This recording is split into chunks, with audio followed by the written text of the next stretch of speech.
Nah ini insya Allah bisa diperbaharui dengan undang-undang energi baru dan terbarukan. Jadi kadang-kadang satu undang-undang itu pada masanya memang cocok, tapi pada masa selanjutnya barangkali perlu diperbaiki. Indonesia bakal punya pembangkit listrik tenaga nuklir. Sebelum kita lanjut, jangan lupa subscribe agar tidak ketinggalan informasi terbaru lainnya dari Safe News. Pemerintah bersama DPR Republik Indonesia diketahui tengah menyusun rancangan Undang-Undang Energi Baru dan Terbarukan atau RUU EBT. Salah satu poinnya terkait pengembangan energi nuklir. PT PLN Persero mengaku siap jika diberi tugas oleh pemerintah untuk terlibat dalam pengembangan energi baru terbarukan. Perseroan juga telah melakukan sejumlah kajian dalam membangun pembangkit nuklir. Direktur Puslitbang PLN Iswan Prahastono dalam sesi telekonferensi pada Selasa 20 Oktober 2020 lalu menjelaskan, saat ini sudah banyak penelitian tentang teknologi nuklir dari sisi generasi 4. PLN juga telah berkoordinasi dengan BPPT dan LIPI untuk membuat kajian tersebut. Saat ini PLN masih sebatas melakukan kajian seputar teknologi nuklir, sebab perseroan belum memiliki pembangkit nuklir sehingga belum bisa membuat terobosan.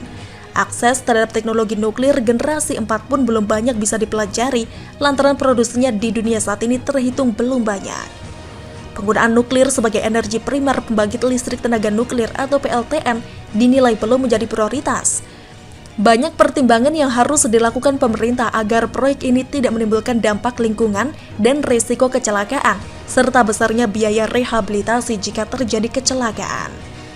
Pengamat dan praktisi energi Herman Darnell menyatakan, hasil studi dan analisis yang dilakukan, Indonesia dinilai belum perlu membangun PLTN hingga 2050 untuk memenuhi kebutuhan energi nasional. Menurutnya, ada beberapa alasan PLTN belum perlu dibangun. Pertama, biaya investasi yang sangat mahal. Sementara saat ini Indonesia masih bergantung pada utang untuk memenuhi pembangunan infrastruktur, termasuk di ketenaga listrikan. Kedua, biaya listrik yang dihasilkan PLTN lebih mahal dari listrik produksi PLTU atau PLTGU. Alasan ketiga, masih banyak sumber energi di Indonesia yang bisa dimanfaatkan dengan maksimal, seperti gas dan panas bumi. Menurutnya, saat ini pemanfaatan kedua sumber energi tersebut belum maksimal.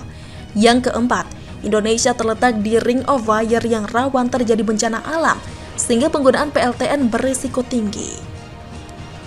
Terakhir, kalau terjadi kecelakaan akan menyebabkan kelumpuhan ekonomi dan berpotensi kebangkrutan negara. Sementara itu, mantan Kepala Pusat Vulkanologi dan Mitigasi Bencana Geologi Surono menambahkan, pembangunan PLTN seperti yang rencananya dibangun di kawasan Gunung Muria cukup berisiko, sebab kemungkinan terjadinya letusan di Gunung Muria cukup besar. Berdasarkan data di tahun 2006, dalam 200 tahun Gunung Muria berpotensi meletus, kemungkinannya sebesar 0,4%. Tidak hanya gunung api, pembangunan PLTN di Indonesia juga masih harus memikirkan kendala bencana alam lainnya seperti gempa, tsunami, banjir, dan longsor. Apalagi sejumlah lempeng tektonik aktif di Indonesia cukup banyak yang menyebabkan wilayah di sekitar Sumatera, Jawa, Nusa Tenggara, hingga Sulawesi besar potensinya terjadi gempa. Seperti diketahui, tenaga nuklir dapat memberikan manfaat kepada masyarakat, tetapi pada sisi yang lain juga mempunyai risiko bila tidak dilakukan pengawasan dengan baik. Karenanya, untuk mengurangi terjadinya potensi risiko tersebut, maka diperlukan pengawasan yang ketat dengan berdasarkan pada aspek safety, security, dan safeguard atau 3S. Pemanfaatan tenaga nuklir harus memenuhi tingkat keselamatan dan keamanan yang sesuai dengan ketentuan dan persyaratan yang berlaku.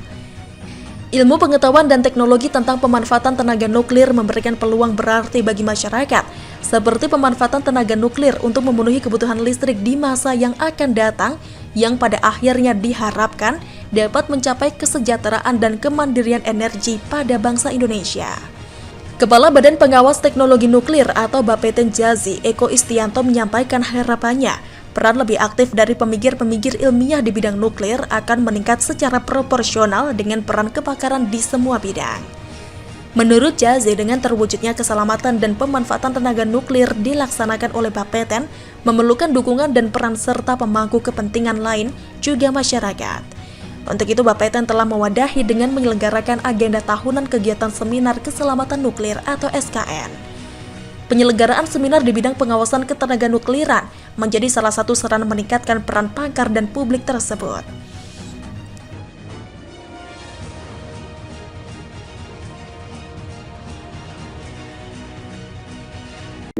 Internasional Indonesian Oil and Gas Forum 2020 ini targetnya adalah bagaimana kita bisa mendatangkan investor di masa yang ke depan ini untuk betul-betul invest di Indonesia. Membidik 1 juta barrel minyak di tahun 2030. Sebelum kita lanjut, jangan lupa subscribe agar tidak ketinggalan informasi terbaru lainnya dari Safe News. Proyeksi pada 2030 produksi minyak nasional bisa mencapai 1 juta barrel per hari atau BOPD dan 12.000 mmSCFD untuk gas guna mendukung ketahanan energi nasional.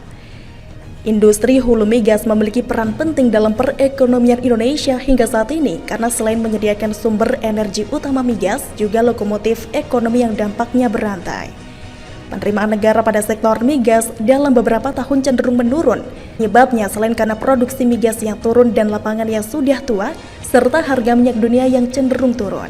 Saat ini eksplorasi industri migas semakin ditingkatkan, terutama setelah di PT Pertamina Hulu Energi atau PHE Jambi Merang, kontraktor kontrak kerjasama atau K3S di bawah pengawasan Satuan Kerja Khusus Pelaksana Kegiatan Usaha Migas atau SKK Migas menuntaskan minyak dua dimensi, komitmen kerja pasti Jambi Merang di area terbuka. Dengan tenaga ahli dari Direktorat Eksplorasi Pertamina dan pakar seismik dari PT El Nusa Tbk atau ELSA yang diangkut menggunakan kapal Elsa Regen, PHE Jambi Merang menyelesaikan survei seismik 2D sepanjang 32.200 km atau 107,3 dari target yang ditetapkan sepanjang 30.000 km. Survei seismik 2D Jambi Merang di kawasan lepas pantai merupakan aktivitas eksplorasi terbesar selama 1 dekade terakhir karena melewati perairan Seram hingga Natuna. Survei mencakup 35 cekungan dari 128 cekungan di Indonesia.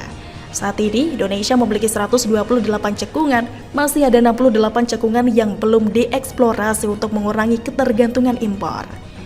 Kementerian Energi dan Sumber Daya Mineral atau ESDM juga menargetkan proyek pengembangan kilang atau Refinery Development Master Plan Program atau RDMP, Dumai, Balikpapan, Balongan, dan Cilacap.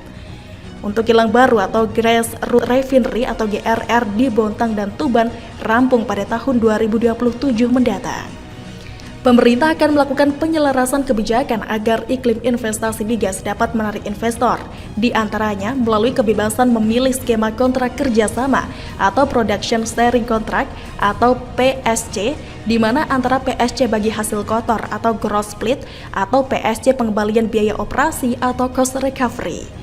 Untuk meningkatkan eksplorasi migas mencapai minyak nasional mencapai 1 juta BOPD dan 12.000 mmSCFD untuk gas, memerlukan tenaga kerja para anak bangsa dalam melaksanakannya, baik secara langsung maupun tidak langsung.